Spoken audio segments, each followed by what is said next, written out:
ભાઈ કોઈ ઓળખોણ ના પડી તમારી? હું આપડે મુરત ત્યાંનો ભાઈબંધ હું. બરાબર.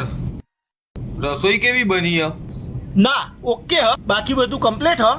થોડી દાળ પતલી હ પણ ટેસ્ટી હ. અને બીજું થોડું ટેપ ટેપ મેલ્યું હોત ને તો મ્યુઝિક આરે ખાવાની મજા આવે. ટેપ તો ભાઈ એટલા માટે નહીં મૂક્યું કે મારા દાદા મરી ગયા ને એમના 12માનો જમણવાર છે.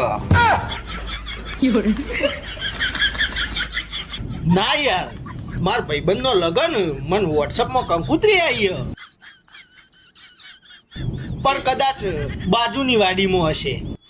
ભાઈ હાલ કમુરત ચાલે, બાજુની વાડી તો છોડો, આખા ગામમાં ચોય લગન નહીં.